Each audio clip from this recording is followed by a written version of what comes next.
Capitalk Sports Update with Ngoni.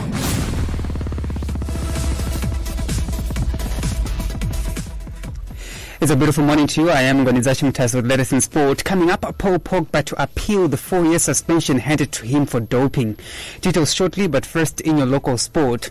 We'll start with football, where the Warriors are set to take part in a 4-nation tournament in Malawi later this month involving Malawi, Zambia and Kenya.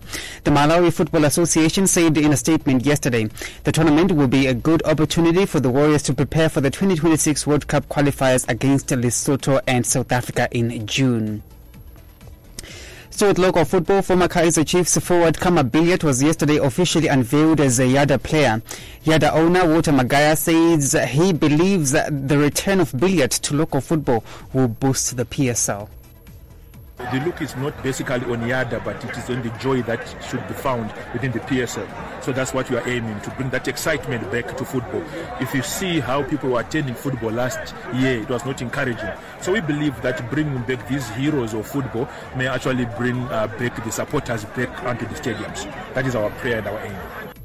To cricket, visiting English county side Durham completed a 136-run victory over Zimbabwe A at Takashinga Sports Club in the second 3-day match yesterday. Zimbabwe A needed 270 to win the match, but were out for 133, with Nkosana Mpofu top scoring with 37. Durham win the series 2-0 and move on to the domestic T20 Cup, where they will play the 5 local franchises from Sunday.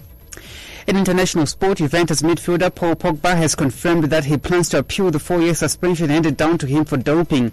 Pogba tested positive for testosterone after the first game of the current season, and his claim that he took the substance accidentally was rejected by the anti-doping office, who issued the maximum punishment of a 4-year ban.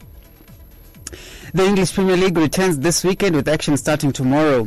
Newcastle play host to Wolves, Tottenham play against Crystal Palace, Nottingham Forest in action against Liverpool, Chelsea up against Brentford, Everton entertain West Ham at Goodison Park, then Fulham play Brighton with all matches starting at 5 p.m. Then at 7 p.m, Marvellous Nakamba's Luton Town are in action against his former team, Aston Villa.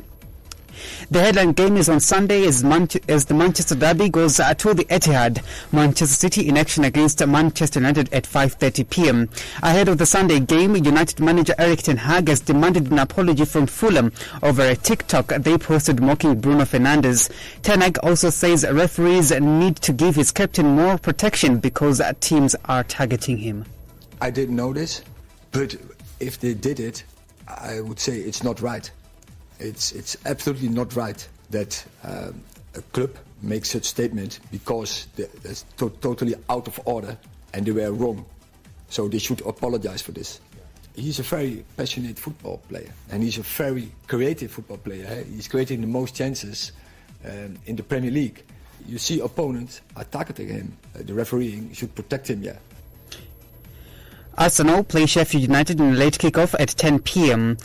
With the match starting at 10 p.m, Arsenal defender Ben White is confident that his side have what it takes to win the title this season.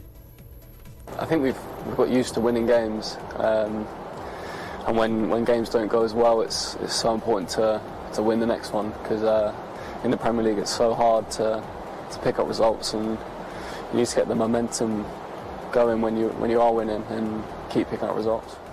It's game by game for us. I think that's why we're all so relaxed. It's just focusing on the next game and doing everything during the week to get the 3 points in the weekend.